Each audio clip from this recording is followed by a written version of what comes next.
Is Jay-Z's ruthless past finally catching up to him? Serious allegations have resurfaced against Sean Jay-Z Carter, accusing him of raping a 13-year-old girl back in 2000 alongside Sean Diddy Combs. Jay-Z has denied the claims, but the controversy has reignited scrutiny of his complicated past. For nearly 3 decades, Jay-Z has ruled hip-hop's upper tier. From hustling in Brooklyn's Marcy projects to becoming rap's first billionaire, he built an empire spanning music, fashion, film, and sports. But whispers of betrayal, manipulation, and ruthless ambition have always followed him. Let's rewind. Jay-Z grew up in Brooklyn's Marcy housing projects. At 12, he shot his older brother for stealing jewelry. By 13, he was selling crack cocaine, later admitting he was hooked on the adrenaline of street life. But in the mid-90s, he turned to music. Alongside Dame Dash and Kareem "Biggs" Burke, he founded Roc-A-Fella Records and released Reasonable Doubt. He bragged about going from bricks to billboards, grams to Grammys. The label soared, signing stars like Kanye West and Cameron and launching the Roc-A-Wear clothing line. But tension grew between Jay and Dame Dash. Dame was brash and confrontational. Jay was quiet, calculated, and strategic. In 2004, Jay made his coldest move.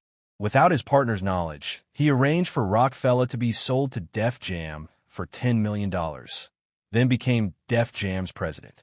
The deal left Dame Dash furious and sparked a permanent split. Rumors even tied Jay to Dame's then-wife, fashion designer Rachel Roy, speculated to be the Becky with the good hair from Beyoncé's Lemonade. But Jay's power only expanded. As Def Jam president, he discovered and signed a teenage Rihanna. Insiders say Jay wouldn't let her leave the office until she signed. Rihanna later recalled Jay telling her she could leave with a deal or not at all. She signed a 6-album contract, launched with Pon de Replay, and became a superstar. But critics still question the ethics of how Jay handled a 16-year-old newcomer. Then came his long association with Diddy. For years, they were seen as New York's ultimate hip-hop moguls. But when Diddy was hit with multiple lawsuits in 2023, questions turned to Jay. In 2024, Jay himself was named in a lawsuit claiming he and Diddy assaulted a 13-year-old girl at an MTV afterparty in 2000. The accuser, Jane Doe, alleged she was drugged and abused. But the case quickly fell apart. Photos showed Jay and Diddy elsewhere. Witnesses disputed her timeline. Even her father denied remembering the events. Investigators later said her lawyer pressured her to include Jay. She withdrew her claims, and the lawsuit was dismissed. Still, the damage lingered.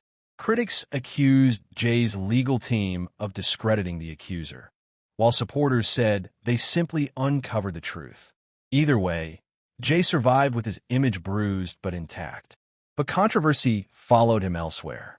In 2019, Jay-Z's Roc Nation struck a deal with the NFL to produce Super Bowl halftime shows.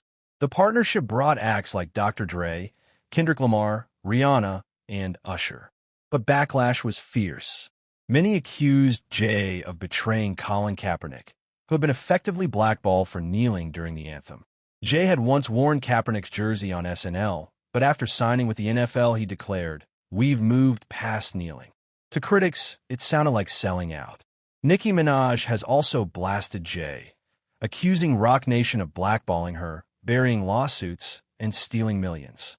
She's called him the industry's ultimate manipulator. And Kaepernick's partner, Nessa Diab, accused Jay of hijacking Colin's protest to help the NFL save face. Meanwhile, Jay's decades-long ties to Diddy, from joint ventures to lavish parties, continue to cast a shadow. His lawyers now insist they were never close, but many remain skeptical. So who is the real Jay-Z? A brilliant businessman who mastered the game like one else? Or a ruthless puppet master, willing to betray anyone to protect his empire? One thing is certain, Jay-Z's story isn't just about the American dream. It's about how power is won, how it's defended, and what happens when the past refuses to stay buried.